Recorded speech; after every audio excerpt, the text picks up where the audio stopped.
오늘 제자들이 단지 유대인만 두려워야 하였을까? 저는 아니라고 생각합니다. 여러 가지 복잡한 두려움과 실패와 자책과 분노와 또한 배반과 고통이 아주 복잡한 거예요. 이 분을 걸어 잠기까지는 단순한 하나의 감정이 될 수 없었습니다. 제자들은 예수님을 너무 사랑했습니다. 너무 사랑했습니다. 그런데 그 예수를 자신이 배반했습니다. 다 떠났어요. 동시에 제자들은 이 자신의 그 유다, 또 하나의 제자, 평생 우리와 함께한 그 유다를 도저히 용서할 수가 없었습니다. 그리고 또 그와 함께 했던 수많은 백성들, 예수님을 환호했던 몇천, 몇만의 사람들. 야, 오늘 이 여인, 이 한순간의 여인의 배반을 낀 이 남자처럼 정말 어떻게 한순간에 다 떠나가 버릴 수 있지? 정말 사람에 대해서, 그 사람의 그 본 모습에 대해서 완전히 절망을 한 거죠. 거기다가 정말 한번 오늘 부활의 메시지를 들었습니다. 예수님이 정말 살아나셨나? 그럼 우리가 한번 뭐 좀 해볼까? 라는 생각이 들어도 아니야. 그래도 저 유대인들, 이 제사장들을 어떻게 이겨? 저 로마의 수많은 그 로마의 권력을, 그 군사력을 우리가 어떻게 해?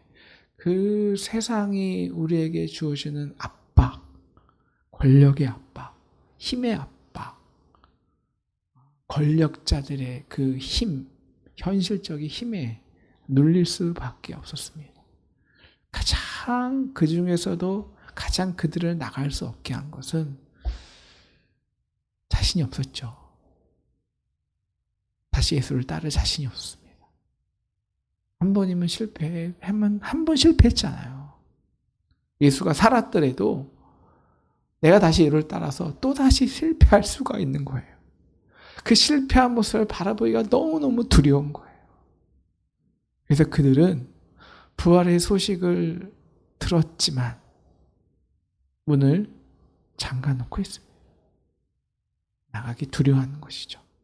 거기서 영원히 시간의 무덤 속을 삼고 자기의 다락방에서 그 컴포트 존에서 시간을 두려움 속에 보내는 것입니다. 저는 오늘 말씀을 묵상하면서 이 시대의 모든 우리의 모습이, 특히 교회가, 한국 교회가 큰 교회나 작은 교회나 할 것 없이 다 문 틀어막고 자기 안에 거하는 무덤과 같다라고 생각을 해요. 정말 무덤입니다. 무덤. 요새 교회들을 가보면요, 하나같이 문이 잠겨 있어요. 그리고 불이 꺼 있습니다. 정말 다 불이 꺼 있어요. 그리고 뭘 하냐? 우리끼리 합니다. 우리끼리가 가장 안전해요. 정말로. 우리가 하던 대로 그 방식이. 그래서 다른 것을 시도해 보려고 해조차도 않습니다. 또 요새 얼마나 시대의 이 권력, 특히 이 문재인 정권이 얼마나 교회를 이렇게 여러 가지 모양으로 탄압을 좀 하지 않습니까? 뭐 동성애다, 뭐 요새 뭐 낙태다, 또 뭐 여러 가지로 또 우리 숭실대도 그렇고 인권이다 하고 해서요. 정말 교회가 우리가 주장하는 생명에 대한 진실과 이 하나님의 복음을 전하는데 굉장히 두렵게 만듭니다. 그런데 큰 교회나 작은 교회나 그걸 대항하지 못해요. 왜냐하면 뭐 두려움보다도 괜히 엮일까봐, 정말 괜히 엮일까봐. 그래서 그걸 그냥 아예 무시하고 그냥 우리끼리는 잘하자, 나만 보호하자, 우리 교회를 보호하자 라는 주의가 굉장히 강합니다. 작은 교회는 더 말할 것도 없죠. 작은 교회도 문틀어 잡고요. 우리의 그 자금의 정의, 공의, 우리 교회는 지금 이 시대는 작은 게 최고야. 우리 교회는 살아있어. 라는 자금의 나름대로의 정당한 논리에 의거해서 자기를 또 틀어막고 살고 있고요.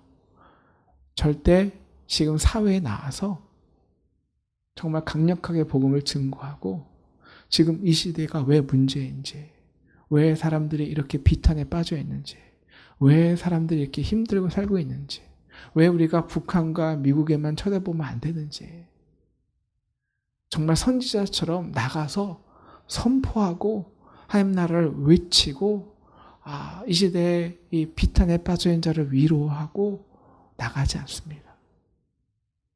오히려 큰 교회일수록 더 목사님들이 대부분 더 위기의식을 느끼고 말실수를 할까봐, 책잡실까봐 그렇게 더 문을 틀어 잠고 있고요.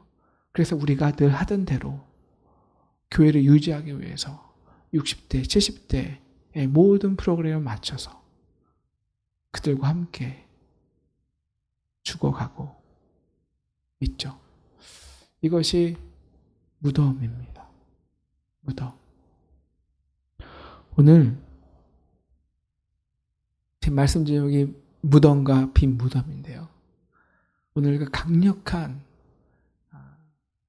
유대인의 권력이, 또 그 시대의 로마의 권력이 예수를 무덤에 집어넣습니다. 왜? 무덤에 아무것도 못할 것 같아서 죽어놓으면. 그리고 심지어 엄청난 큰 돌들을 틀어 막았습니다. 나오지 말라고. 제가 더 문헌을 살펴봐 알겠지만 제가 아는 상식적으로 그 당시에 뭐 그런 돌도, 그런 무덤도 있겠지만 대부분의 무덤은 그냥 동굴이었습니다. 뭐 큰 돌들을 막아놓는지 별로 안 와요. 근데 왜 예수를 그렇게 돌로 막아놓은 겁니까? 두려움이 구성이에요. 예수가 살아날까봐. 그런데 오늘 예수님이 부활하셨죠? 그 문은 예수가 밀지 않아도 스스로 굴러 나가 떨어졌습니다. 그리고 예수님은 내가 말씀대로 선포했다고, 일어났다고 이미 부활을 선포하셨습니다. 그리고 그 빈 무덤을 돌을 굴리시고 무덤에서 나오셔서, 그리고 그 자기의 무덤을, 다시 말하면 자기를 가둔 그 세상의 권력과 세상의 어둠과 세상의 죄의 세력을 다 이겨내시고 어디로 가셨냐? 무덤으로 들어가셨습니다. 누구의 무덤일까요? 제자들의 무덤입니다. 우리들의 무덤입니다. 우리는 문을 꽁꽁 닫고 있죠. 아무도 들어오지 말라고. 난 나 혼자 있는 게 좋다고. 난 지금 예수를 만날, 그 부활한 예수를 만날 자격도 없다고. 그렇게 꽁꽁 닫아놓은 우리의 문 안으로 예수님은 들어오셨습니다. 왜냐하면 예수님이 이제 부활하셨잖아요. 시공간을 초월하잖아요. 세상의 권력을 모두 이기신 분입니다. 그렇게 우리의 좌절과 고통과 두려움과 실패 속으로 예수님은 찾아오십니다. 어떻게 한 후에?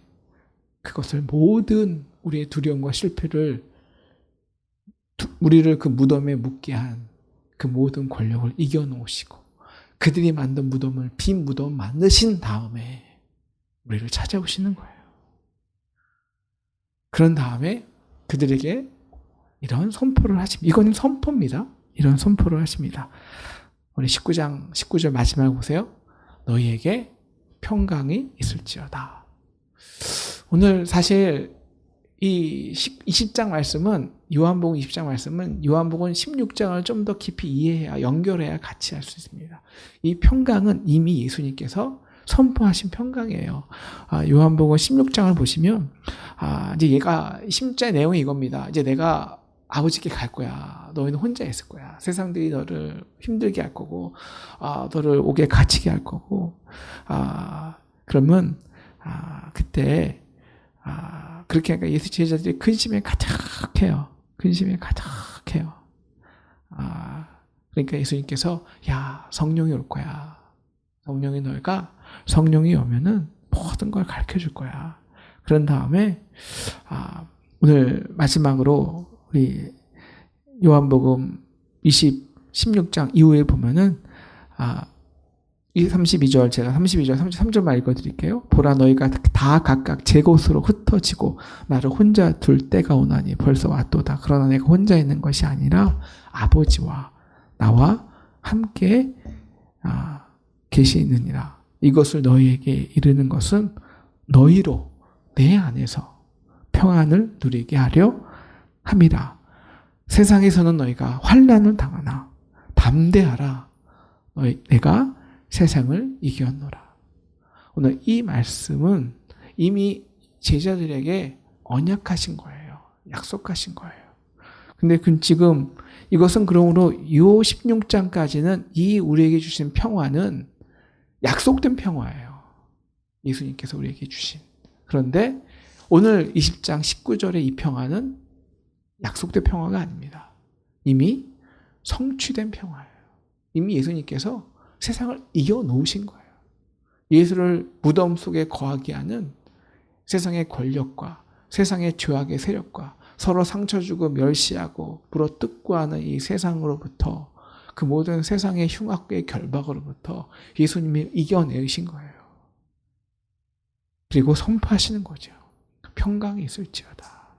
평강이 있을지어다. 그리고 그 증거로 이 말씀을 하시고 손과 옆구리를 보이십니다. 제자들이 이것을 보고 기뻐합니다. 네, 바로 이 손과 옆구리가 뭡니까? 손과 옆구리가 이거거든요. 예수님이 그 죽으심, 예수님이 채찍 맞으심, 예수님 십자가에 못 박힌 거, 다 내 죄, 내 실패, 내 못남, 내 아픔, 그리고 플러스 시대의 결박, 권력, 이 세상의 모든 그 죄악의 세력들, 바로 나를 위해 당하신 거거든요. 근데 예수님께서 그걸 이겨놓으셨잖아요. 그 증거입니다. 야, 괜찮아. 너의 그 연약함, 너 정말 예수, 나를 바라볼 수도 없고 나를 찾을 수도 없고 면목이 없는 그 너의 부끄러움, 그 자책감, 그 실패감 다 알아. 그런데 내 손을 보고 내 옆구리를 봐. 다 담당했어. 이미 끝난 거야. 승리했어. 성취되었어. 그러니까 이제 평안해. 너 자책하지 마. 네 죄 때문이 아니야. 너 죄를 이기게 하기 위함이야. 그 실패를 이기게 하기 위함이야. 유대인 두려워하지 마. 로마 권력 두려워하지 마. 평안해. 평강해. 내가 세상을 이겼다니까? 라는 예수님의 선포입니다. 우리가 이 평강을 진정하게 누리기를 기도합니다. 그러기 위해서 우리는 이 고난주간 우리를 찾아오신 예수님 앞에 예수님의 그 손과 옆구리를 주목해야 합니다. 그 앞에 서야 합니다. 부끄럽지만 그 손과 옆구리가 뭐겠습니까? 자기 배반한 자기 모습이거든요. 그것 때문에 그렇게 찔리셨으니까. 그러나 그걸로 끝나지 않고 정말 그것을 이겨놓으신, 성취하신, 세상을 이기신, 이 죄의 세력을 이기신, 정말 우리는 세상에서도 하루아침에도 이게 이제 더 이상 이제 우리나라도요, 누구를 잘못할 근거가 없어요. 책할. 왜? 그놈이 그놈이에요. 뭐 좌우나 진보나 보수나 할 거 없습니다. 솔직히 박근혜 대통령이 뭐 세월호 뭐 징글징글하다 그랬지만 누가 그렇게 만든 겁니까? 정말 박근혜 대통령이 그 당시에 정말 그들을 인간적으로 위로만 해줘도 이렇게 5년까지 끌 사건이 아닙니다. 원흉이에요. 누가 감히 진보하고 보수를 비판합니까? 서로가 다 같은 죄인이고요. 다 같이 결박에 묶인 자들이고요. 다 같이 배반한 사람들이고요. 다 같이 죄인들입니다. 다 실패자입니다. 누구를 더 이상 택할 수도 없어요. 여러분, 그럼 우리 나갔죠. 왜? 왜? 나갔죠. 왜? 원수 갚아야 되니까. 나가죠. 근데 이제는 그 정도가 아니에요. 다 끝난 거예요. 허무한 거예요. 다 그놈의 영인 거예요. 정권 바꿔봤자 소용없는 거예요. 그러니 뭐 하는 겁니까? 그냥 들어와 있는 거예요. 절망 속에서. 아휴, 다 보기 싫다. 아휴, 나부터도 그런데 뭐. 그냥 혼자가 최고다. 우리 가정이 최고다. 우리끼리 그냥 잘 살자. 우리끼리 그냥 잘 먹고 잘 살자. 우리 교회 나 있을 때만 하면 된다. 요새 대부분의 목사님들 교회 빚이 있잖아요. 목적이 뭔지 아십니까? 나 있을 때만 유지하면 된다. 나머지 빚? 뭐 다른 사람이 갚으라 그래라. 이것입니다. 오늘 우리에게 이 평화, 이 평강이 선포되어지길 간절히 기도합니다. 그런데 문제는 이 선포가 매일 되잖아요. 매주 되잖아요. 매 부활절마다 되잖아요. 그런데 왜 아직 우리 갇혀 있을까요? 왜 평강하지 못할까요? 오늘 예수님이 이 평강을 주신 목적을 이제부터 21절부터 선포하십니다. 자, 그리고 21절에 이 평강을, 오늘 말씀이 19절에도 평강이 있으라 말씀하시죠? 그죠? 그런 다음에 21절에도 똑같은 말씀을 하십니다. 네. 이 19절의 평강은 바로 우리가 십자가 사건에서 우리가 매번 하는 거예요. 은혜 받는 거. 정말 우리가 십자가 사건에서 예수가 나의 죄를 사하시고 예수가 승리한 걸 믿고 마음으로 믿고 정말 의뢰하고 찬양하고 하면 우리 안에 평강이 임할까요? 임하지 않을까요? 분명히 임해요. 조금은. 예배 볼 동안은, 하루 동안은 임한답니다. 임해요. 근데 이제 이 평강이 세상을 이기지는 않는 거예요. 또 세상에 나가면 또 언제나 우리 쪼그라드는 거예요. 에이, 괜히 나갔다. 괜히 우리끼리 그걸 잘할 걸. 괜히 해봤다. 괜히 도전했다. 에이, 괜히 말 걸었다. 어차피 바뀌지 않는 놈인데. 또 힘든 거예요. 그러니까 어떻게 해요? 다시 무덤에 들어와 있는 거죠. 똑같은 거예요. 그냥 여기서만 편안하자. 우리 교회에서만 편안하자. 우리 가정끼리 식구끼리가 최고다. 이거죠. 그래서 오늘 예수님께서 진짜 평강을 두 번째 선포하십니다. 예수께서 이르시되 너에게 평강이 있을지어다 라고 말하신 다음에 이 평강은 어떤 것이냐? 아버지께서 나를 보낸 것 같이, 그래서 너의 죄를 내가 이 세상을 십자가에서 이겨놓은 것 같이 나도 너희를 보내노라.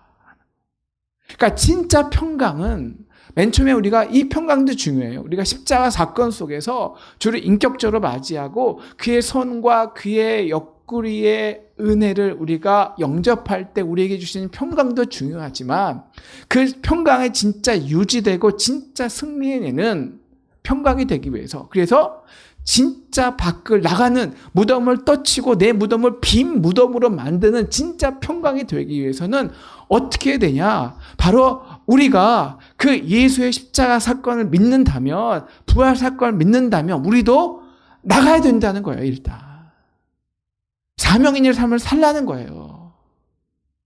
나이도 너를 그것도 보내노라 라는 거예요. 그럼 우리가 어떻게 평강이 없는데 나갈 수 있을까요? 아니에요. 평강이 없는데 나갈 수 없습니다. 평화가 없으면요, 나갈 수 없어요. 정말 예수가 이것을 이겨놓았다, 세상을 이겼다라는 진정한 믿음이 없으면 나갈 수 없습니다. 왜? 두려우니까요. 그래서 예수님은 두 번째 평강을 선포하시는 거예요. 문에서 이제는 나와. 그래서 요한복음 예수님께서 이 땅에 오심은 양으로 생명을 얻게 하고 더 풍성히 얻게 하는데, 이 풍성히 얻게 하는 방법이 딱 하나예요. 문을 열고, 내가 너로 문을 열고 문으로 들어가고 나가고. 문이에요. 문. 관계예요. 세상을 향해 열려있는 자신감이에요. 나가는 거예요. 근데 그냥 나가는 게 아니잖아요. 그냥 나가는 게 아니잖아요. 나가기 위해서 예수님께서 이 말씀하시고 그들 향해서 숨을 내쉽니다. 이 숨은 한숨이 아니에요. 우리 이거 묵상할 때 우리 한 엄마가 한숨인 줄 알았대요. 한숨. 야, 너희들 아직까지 이러냐? 한숨을 쉬는 줄 알았대요. 이건 한숨이 아니라 제2창조입니다. 그들 향한 하나님의 새로운 생기예요. 새로운 호흡이에요. 그 호흡은 성령을 받으라 하는 거죠. 성령을 받으라. 그리고 나서 오늘 가장 중요한 말이 23절입니다. 23절 같이 읽겠습니다. 시작. 너희가 누구의 죄든지 사하면 사여질 것이요 누구의 죄든지 그대로 두면 그대로 있으리라 하시니라. 여러분, 우리가 나가지 않으면 세상은 그대로 있습니다. 그대로 있어요. 변하지 않아요. 그놈이 그놈이고요. 그 자식이 그 자식이고요. 인간관계도 똑같습니다. 변하지 않습니다. 물려 사는 거예요. 그런데 내가 예수님이 나에게, 하나님이 나를 보내신 것은 너에게 평안을 선포하게 함인데, 그 평안에는 세상을 이기는 능력이 있다는 거예요. 그러니 너희가 정말 너의 그 실패, 너의 좌절, 고통, 부끄러움, 죄악이 나의 손바닥과 나의 이 옆구리를 통해서 해결되고 이겨놓은 것을 안다면 이제 거기에 두려워하지 말고 나가라는 거예요. 나가서 이제 정말 희년을 선포하라는 거예요. 담대히 나가서 하나님의 역사를 나타내라는 거예요. 회개의 말씀을 전하라는 거예요. 은혜의 해를 선포하라는 거죠. 여기서의 이 누구의 죄든지, 이거 단지 개인적인 죄를 말하는 게 아니에요. 이게 아담의 죄 이후에는요, 더 이상 개인적인 죄에 머무르지 않습니다. 죄는요, 관계예요. 내가 저 사람하고, 저 사람이 다른 사람하고, 저 사람이 다른 사람하고, 이렇게 해서 우리가 우리에게 죄, 진 죄, 사회의 죄야. 그래서 나가기만 하면 서로가 싸우고 원수 맺고 실패하고, 그래서 아예 안 나가는 게 편해. 여기 있을 거야 라고 만들게 되는 것. 세상 자체 이 죄의 결박과 흉악이 완전히 우리를 죄의 세력에 눌려 있는 거죠. 눌려 있는 거죠. 한국 교회도 이렇게 눌려 있는 거죠.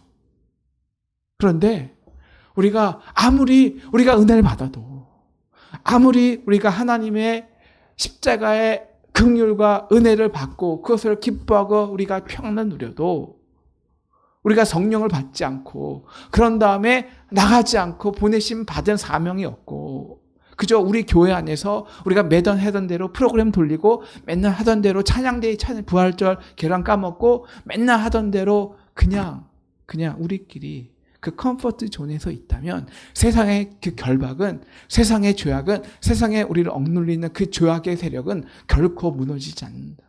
결코 그대로 있는 거예요. 그대로 두면 그대로 있는 거예요. 그런데 우리가 진정한 평강을 언제 누리냐? 우리가 일단 예수의 예수의 손과 예수의 옆구리를 보면서 정말 우리의 그 실패, 우리의 고통, 우리의 저주, 우리의 연약함, 우리의 죄악, 우리의 배반, 예수께서 다 감당한 거 믿고 우리가 나가면 성령을 받고 제자들처럼 나가서 일단 선포하면, 보내심 받은 자가 되면, 내 평강이 아니라, 내 능력이 아니라 주님의 평강으로 일단 나가면, 나가서 실제적으로 전할 때 정말 어떻게 그 이 땅의 죄의 세력들이 가만히 있지 않고 무너지는 걸 목격하면 어떻게 십자가가 부활의 진짜 교회 안에서가 아니라 실제적으로 저 바깥에서 저 스트리트에서 남의 땅에서 선교 현장에서 청년들의 삶 속에서 우리 이웃들의 삶 속에서 어떻게 그 흉악의 결박, 저주의 결박, 서로를 죽이고 하는 그 모든 결박이 풀어지는 걸 보면 그때 우리가 진정한 평강을 누리게 된다. 그때야 비로소 우리가 진정한 성취된 평강을 누리는 겁니다. 그래서 우리 고린도전서 15장에서 보면 우리 고린도전서 15장이 부활장 아닙니까? 부활장인데요. 이 고린도서 15장 부활장의 마지막이 이렇게 나와요. 제가 고린도서 15장 읽고 마치도록 하겠습니다. 그러므로 우리 주 우리 56절부터 58절까지 제가 읽겠습니다. 사망을 쏘는 것은 죄요, 죄의 권능은 율법이라. 우리 주 예수 그리스도로 말미암아 우리에게 승리를 주시는 하나님께 감사하노니. 그러므로 내 사랑하는 형제들아, 견실하며 흔들리지 말며 항상 주의 일에 더욱 힘쓰는 자가 되라.